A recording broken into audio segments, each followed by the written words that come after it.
Hello guys.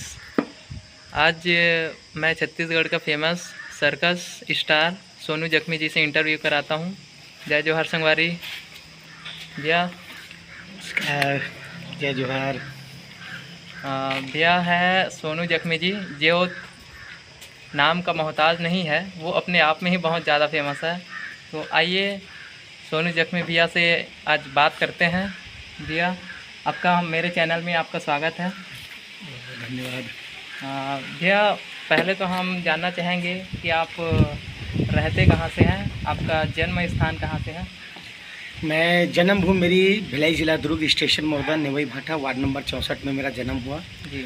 और लगभग मैं 20 सालों से राजनांदगांव मोतीपुर आज़ाद चौक में मैं रहता हूँ। जी। वहीं पे घर है अपना। जी। और बाहर में जाके अपने छत्तीसगढ़ से अदर प्रदेशों में भी जाके कार्यक्रम करता हूँ। जी। जी। और ज़्यादा अगर कुछ रहा तो फिर अपना लोकल में यहीं ज़्यादा कार्यक्रम करता हूँ। जी। भैया जी का फैमिली बैकग्राउंड क्या था? भैया जी के मम्मी पापा पहले क्या करते थे? मेरे पिताजी, जिनका नाम श्री रविकांत जी है, और वो डंपर ऑपरेटर थे स्टील प्लांट भिलाई में। मेरे दादाजी यूडीसी से एलडीसी होकर रिटायरमेंट के लिए एक अच्छी फैमिली से मैं बिलोंग करता हूँ। मेरे परिवार में, मेरे ख़ानदान में कभी किसी ने कोई सर्कस का कार्यक्रम नहीं किया, लेकिन मैं थोड़ा पढ़ाई लिखाई में कमज़ोर था और स्टंट में या कोई चीज़ में बहुत ज़्यादा लालायित था। नाचना कूदना ये सब चीज़ों में बहुत ज़्यादा मुझे इंटरेस्ट था। और इसी वजह से मेरे पापा ना मुझसे बहुत परेशान रहते थे, डांटते थे, कभी कभी पिटाई भी कर देते थे। और ये सब सीखने के लिए मुझे कुछ ना कुछ जो मुकाम था वो मुझे अपना बनाना था, अपने पापा के लिए नहीं, अपने लिए बनाना था कि मैं कुछ हूँ। इस कारण मैं घर से 8 साल की उम्र में भाग के चला गया। भाग के गया तो सबसे ज़्यादा कहते हैं राम बनवास 14 साल का था, मेरा 22 साल का था। मैं सन 2002 में छत्तीसगढ़ वापस आया दोबारा। जब मैं आया तो यहाँ बहुत सारा चेंज हो गया था। उस समय जबलपुर मध्य प्रदेश था जब मैं निकला था, और जब मैं रिटर्न आया तो छत्तीसगढ़ राज्य अलग बन गया था। अपने पापा से कि पापा मैं हूँ, इतने सालों तक मैं बाहर रहा और घर में मुझे स्वीकार नहीं किया गया, क्योंकि मेरी जो कला है ना, ये तमाशा दिखाना, मदारी वाला, और मैं क्रिश्चियन फैमिली से था। कोई भी क्रिश्चियन तमाशा मदारी वाला काम नहीं करते थे, इसीलिए पसंद नहीं करते थे, तो मैं शुरू से ही अलग अपना रहा। तो भैया हमारे दर्शकों को बताना चाहेंगे जी कि आप ये जो सर्कस का कार्यक्रम चालू किए हैं, आपको कितने वर्ष हो गए? लगभग मैं 8 साल की उम्र से कार्यक्रम करता हूँ और अभी मैं 47 साल का हूँ। कम से कम सर्कस की दुनिया में बहुत अच्छे तरीके से कार्यक्रम 25 से 30 साल में करते हो गया है। और अभी लगभग में मेरे सिखाए हुए कम से कम 25-30 चेले हैं जो इस क्षेत्र में कार्यक्रम करते हैं। भैया हमारे दर्शकों को बताना चाहेंगे कि आपका गुरु जी का नाम क्या है? मेरे आदरणीय गुरु जी का नाम था रविकांत जी। जी जी जी। जैसे आपको याद होगा तो आप सबसे पहले सर्कस का शो कहाँ किया? सबसे पहले मैंने यूपी उत्तर प्रदेश में कार्यक्रम किया, क्योंकि मैं छोटा था और कला का इतना ज़्यादा दीवाना था कि मेरे मम्मी पापा मुझसे बहुत ज़्यादा परेशान रहते थे। कोई भी मम्मी पापा नहीं चाहता कि मेरा बच्चा स्टंट करे या ट्यूबलाइट फोड़े या ये करे। तो इस कारण जब मैं जन्मभूमि मेरी भिलाई है, लेकिन मैं भाग गया था घर से कला के लिए। और सबसे पहला जो मेरा मुकाम था यूपी में भाग के गया। यूपी में ज़िला बहराइच पड़ता है। पहला कार्यक्रम मेरा वहाँ पे मैंने किया और उस समय 5 पैसे 10 पैसे चलते थे। तो मेरी सबसे ज़्यादा महत्वपूर्ण कमाई थी 109 रुपये। मेरे जीवन की पहली कमाई 109 रुपये। भैया आप कौन से सन से पहले स्टार्ट किए थे? अब इतना तो नहीं बता पाऊँगा, लेकिन मैं इतना अच्छे से जानता हूँ 9 साल की अवस्था में मैं कार्यक्रम चालू कर दिया था। पहला मुझे उतना नहीं आता था, क्योंकि कहते हैं ना, जब भूख लगती है तो इंसान कहीं होटल में काम करता है, कहीं ढाबे में काम करता है। लेकिन मैं ऐसा था, अपने गुरु को जानता नहीं था, कुछ भी नहीं जानता था, लेकिन मैं सोच रहा था मैं करूं क्या। लोगों को देखता था, पहले उस समय में कल्चर था, एक डमरू बजाने वाला, भालू शेर लेके, सब लेके आते थे। उनको देख देख के काश मैं भी कुछ करूं। तो मैं सबसे पहला ट्यूबलाइट फोड़ना सीखा था। सीने में ट्यूबलाइट फोड़ना, ट्यूबलाइट को खाना, 2 आइटम के सिवा मेरे पास कुछ भी नहीं था। वहाँ से आज के समय में ऊपर वाले का आशीर्वाद से 3,500 आइटम। भैया का नाम सोनू जख्मी है, उसके पीछे भी कुछ कारण है जो हम भैया से जानना चाहेंगे कि सोनू जख्मी किस कारण से नाम पड़ा। तो भैया जी बताने की कोशिश करेंगे। मेरा पूरा नाम सोनू कांत विलियमसन है। मैं क्रिश्चियन फैमिली से हूँ और जो मेरे गुरु जी थे वो वैष्णव थे और उनके बहुत सारे जेपी थौलत, मदन कुंडू, एके लाल, ऐसे करके बहुत सारे उनके चेले थे और सबको उन्होंने एक एक पद भी दे के रखा था। लेकिन सबसे ज़्यादा प्रेम मुझसे करते थे क्योंकि मैं सबसे ज़्यादा दुलारा था और एक लव्य के जैसे था। मतलब कुछ सोचता नहीं था। मैं अपने गुरु जी का सबसे ज़्यादा प्रिय चेला था।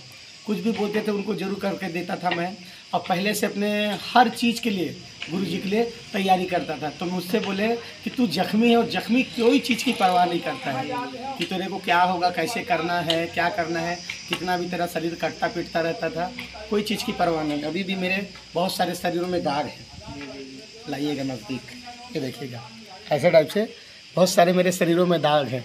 लेकिन मुझे ज़रा सा भी फ़र्क नहीं पड़ता कि मुझे क्या होगा, कैसे होगा, नहीं, अपने गुरु जी का आशीर्वाद है, हर चीज़ में सफलता मिलती है।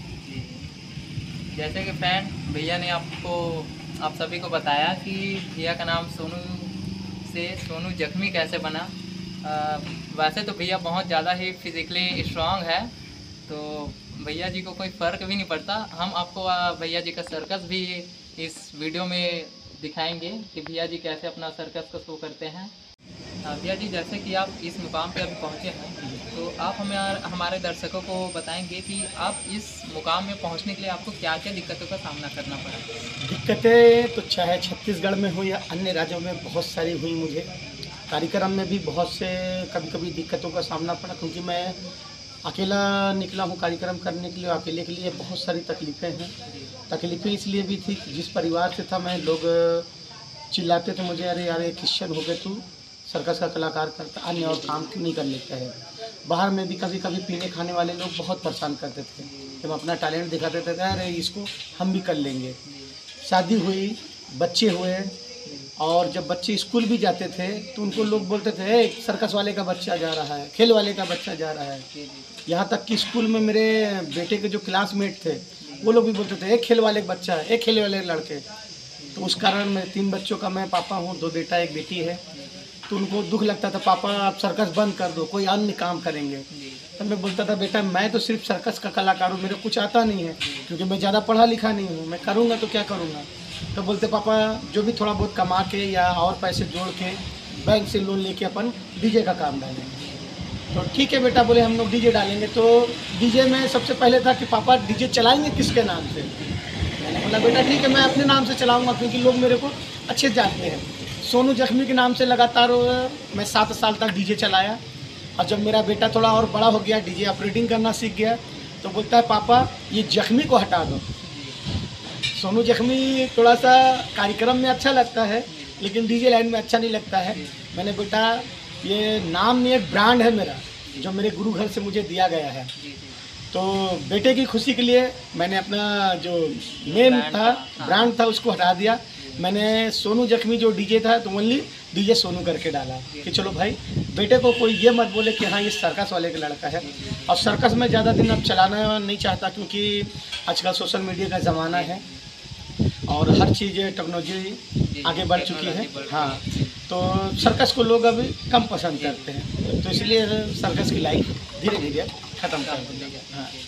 हाँ भैया, हम हमारे दर्शकों को आपकी शिक्षा के बारे में भी जानना चाहेंगे। मैं आपसे बताया ना 8 साल की उम्र में घर से भाग गया था। जब मैं भागा तो मात्र मैं 4थी क्लास का स्टूडेंट था और ऊपर वाले के रहम से मुझे दिमाग में कहते ना बहुत सारा अभिमन्यु के जैसे हर चीज़ मुझे दे दिया गया। लेकिन कहते ना बगैर गुरु का ज्ञान कुछ नहीं मिलता है। जो महत्वपूर्ण ज्ञान था मुझे, मैं हर चीज़ से संपन्न हूँ, बस ज्ञान से मैं संपन्न हूँ। मैं मात्र 4थी क्लास का स्टूडेंट और 4थी क्लास का स्टूडेंट होने के बावजूद अपने हिंदुस्तान के 413 जिले 40,000 गाँव शहरों में जाकर अपना टैलेंट में दिखाया हूँ, सर्कस दिखाया हूँ। भैया जैसे कि आप सर्कस दिखाते हैं तो आप हमारे दर्शकों को इस सर्कस के बारे में आप क्या बताना चाहेंगे। सर्कस एक मनोरंजन के तौर से है। मैं कभी भी सर्कस करता हूँ ना तो मैं ये नहीं सोचता हूँ कि मुझे 4 पैसे मिलेंगे। मैं सर्कस में एकदम इंजॉय करता हूँ क्योंकि ये मेरा पेशा भी है और मेरे खेल कूद का तरीका भी है। तो मैं ये लुप्त होता जा रहा है। जो मेरे भाई अगर सर्कस को अपना बनाना चाहें तो ज़रूर इसको करिएगा। और ये कहते हैं ना, भारतवर्ष में कला सबसे महत्वपूर्ण है। पहले इसको हम लोग को दंगलों में देखते थे, कुश्तियों में देखते थे, बड़े बड़े सर्कसों में देखते, अभी तो सब लुप्त हो गए हैं। ये एक विरासत जो बची है, खासकर हमारे छत्तीसगढ़ में मेरे जो सिखाए हुए चेले हैं, 2 4 10 लोग हैं, वही कर रहे हैं। अथवा यहाँ पे छत्तीसगढ़ में भी ये सर्कस की जो कला है ना, ये लुप्त हो गई, साइकिल सर्कस की खासकर ये लुप्त हो गई है। तो हम यही चाहेंगे, अपनी दिली इच्छा है कि ये लुप्त ना हो, कम से कम जिंदा।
जिंदगी की तलाश में हम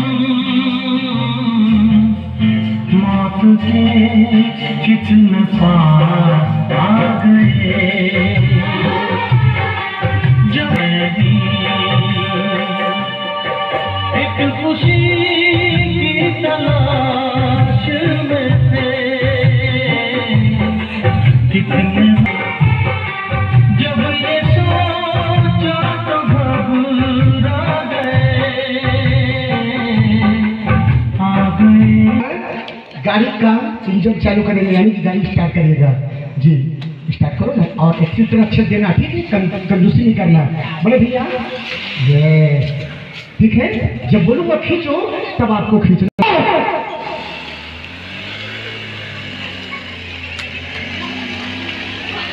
गाड़ी उठे